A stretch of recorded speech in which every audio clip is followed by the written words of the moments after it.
He was a billionaire, until betrayal and madness took it all. Before his fall, he was known as one of the youngest self-made billionaires on the continent. He built his wealth through intelligence and discipline, not inheritance. Boardrooms respected his voice, investors trusted his vision, and the media celebrated him as a symbol of African excellence. But inside his own home, envy was growing in silence. Madame Veronica, Daniel's stepmother, watched his rise with bitterness she could no longer hide. Her son, Tony, lacked purpose and discipline, yet she believed success belonged to blood, not wisdom. Each time Daniel's achievements appeared on television, her hatred deepened. When Daniel began suffering from stress, headaches, sleepless nights, moments of confusion, Madame Veronica did not seek help. Instead, she went to a babalawo in a hidden shrine deep in the forest.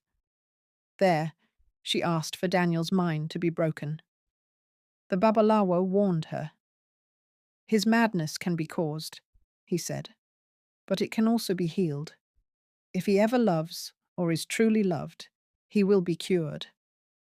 Madame Veronica chose cruelty. "Then he must never love," she replied. After the ritual, Daniel slowly began to lose himself. His thoughts became tangled, voices whispered in his head, and pain clouded his judgment. Using his condition as an excuse, Madame Veronica locked him inside the mansion. She ordered the guards and workers to keep him imprisoned, never allowing him to escape.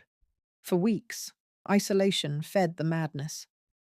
Then one fateful evening, it became uncontrollable. Daniel fought everyone around him, guards, workers, anyone who tried to restrain him. He was too strong and too mad to be captured. Furniture shattered, screams filled the mansion, and in the chaos, he broke free and escaped into the streets. That same night, Madame Veronica returned from Daniel's company, where she had forced her son Tony to take over, promising to assist him. When she learned Daniel had escaped, she was filled with rage and ordered the guards to search everywhere. But Daniel had vanished. For days, he wandered the streets, hungry, dirty, and rejected. People feared him. Some mocked him. Others chased him away. Hunger eventually led him to stand quietly in front of a small provision shop, staring at bread behind the glass. That was where Amara saw him. Amara worked in the shop for someone else. She was poor, but kind. Feeling pity, she bought bread and pure water with her own money and gave it to him. Daniel ate silently and left. The next day he returned. She gave him biscuits and water. This time he stayed near the shop until night fell. When she closed, he left quietly. For 3 days, the same thing happened. Amara continued feeding him, speaking gently to him, and slowly gaining his trust. Without realizing it, Daniel fell in love. Amara understood that he wanted friendship, not harm. She allowed him to stay close. They talked, they laughed. 2 months passed, and Daniel began to heal. The voices faded. His mind cleared. One evening, Amara told him softly, "I like you." At that moment, the madness disappeared completely. The babalawo's warning had come true. Love had cured him. As Daniel's sanity returned, the truth surfaced. When Madame Veronica realized Daniel was healed, she completely lost control.